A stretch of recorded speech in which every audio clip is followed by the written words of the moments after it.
Just as it takes a village to raise a child, it takes a great sense of culture and history to name one. In any society, there exist various names which often reflect the prevailing social dynamics of that society.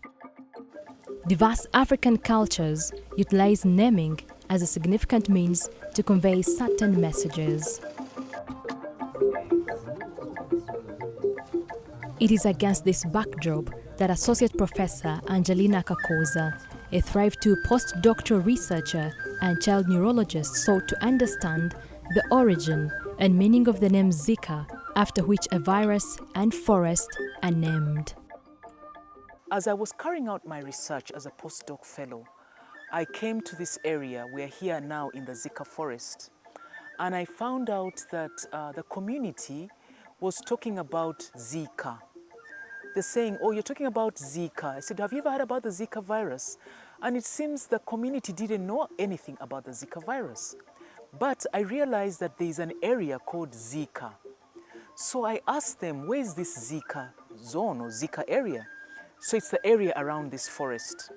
So when I come to see about the area of the forest, I realized that the forest is called Zika, but then the virus is called Zika. So I wondered, are the two the same? Was there a misspelling in terms of this name? What has happened? So I came up with a research question to find out what is the origin of this Zika forest, and does it have any relationship with the Zika virus? The name Zika was made notorious after a global outbreak of Zika virus that started around 2015 in South America. Associate Professor Kakooza believed that by involving local communities, she would unearth the origin of the name Zika and hence connect the dots and form a logical, coherent story. This has been a very mind-opening experience for me, because you can imagine I came in as a researcher, clinical researcher, looking for the prevalence of this Zika virus, which was discovered here way back in 1947. But you find out that there is another aspect or perspective in research. You go looking for something, but it opens you up to something totally different. So it has given me this great opportunity to engage with community. And community has so much that you can learn from them in a totally different way from what I'm used to learning as a clinician. You find that the community has a wealth of knowledge which dates back from history, because I have interviewed people who have stayed here way back, maybe more than 50 years, were born here, were coming to this forest, and the knowledge that they picked, this knowledge was picked from their grandfathers, others they got to find out about it. And I realized that there is a cross-section between science, clinics, and history. Kati tuzze kwebuuzaako erinnya eryo lyaba litya, byajja bitya, ebintu ng'ebyo tumanye. Amannya agange nze Nakamatte Regina Lwanga. Kati ndi mwana nzaalwa yakuno, ffe twazaalibwa 69 nze mwannazaalibwa. Bwe nakula neefunamu ku myaka ne mbuuza taata, lwaki batugamba tuli Kisubi ng'ate batugamba tuli Ziika, ate empulira eri mu Ziika eyo. Taata n'aŋŋamba nti ekifo ekyo ekya Ziika kifo kiri awo, tegamba kiri mmanga waffe kuziika, ekiganye tuziika tukasuka eyo, kyekyakitumisa ki Ziika. Kati eno wansi nga walinga bagamba nti yo tewayinza kubeerayo bantu, nga kibira tewaliyo ebiko biki, kati nga tewayinza kubeerayo, balaba nga tewayinza kubeerayo bantu, ng'abantu bonna baagala ki kubo. Kyova olaba nti bagambanga nti genda okole ki, ogenda eri wansi bayitayo Ziika, nga wonooga nti eyo gye banaaba Ziika ewala kubo okuva eno ku ki luguudo, kyebaleeta ekyo okugamba nti Ziika. Mulimu n'empuku gye bayita Bemba. Okay. Empuku gye bayita Bemba ya Bwakabaka, sitole y'Obwakabaka. Twagenda ne tugirambula mu eri. Bye mmanyi. ye mmanyi kati bya buwanga bwa Buganda yeah. kati eyebeera cultural heritage. Yes, era mweri. Nonetheless, there remains a discrepancy between the name Zika and Zika. Could this be a misnomer, or is there a hidden connection behind it? Zika in Uganda means to bury. So, and Zika, it means overgrown. So, here we call it Zika. But now, when it's written, it is Zika. So those two different names are confusing as far as the original of the name is. The forest where Zika virus was first identified in 1947 is located in Chisobi along Entebbe Road, 25 kilometers away from the Ugandan capital. This tropical lakeshore forest sits on 30 acres of land. Surrounding construction threatens to make the forest even smaller.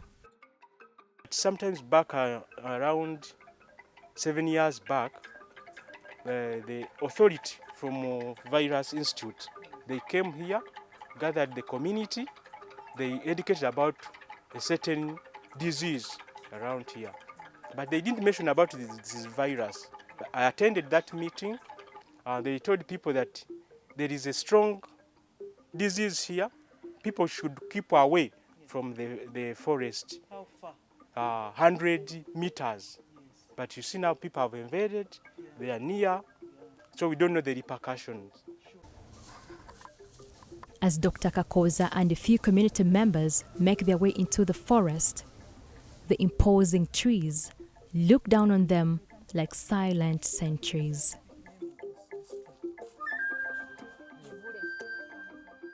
The forest is also a kaleidoscope of biodiversity, having swamps that extend into Lake Victoria, animals such as monkeys, snakes, and wildcats and birds.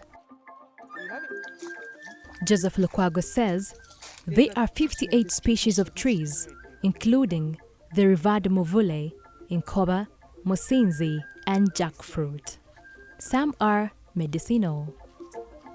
Muno abantu okusinga bajjamu enku ne bafunamu obutikongo obwo bwembu balaze kati ng'abamanyi eddagala mulimu emiti gino egivaamu eddagala ne wabaawo n'omuddo ogubeera ku mabbali w'ekibira nga tonayingirira ddala mu kibira nagwo waliyo omungi gubamanyi ogulimu eddagala waliyo enjulu baziyita njulu bazikozesa okuluka ebibbo edda bakikozesanga nga bajja ne bawumuliramu kuba abantu ababeera muno tebakitya bamanyira tebatya misota era kizibu nnyo tegitera kubakolako obulabe wadde mu ebibi.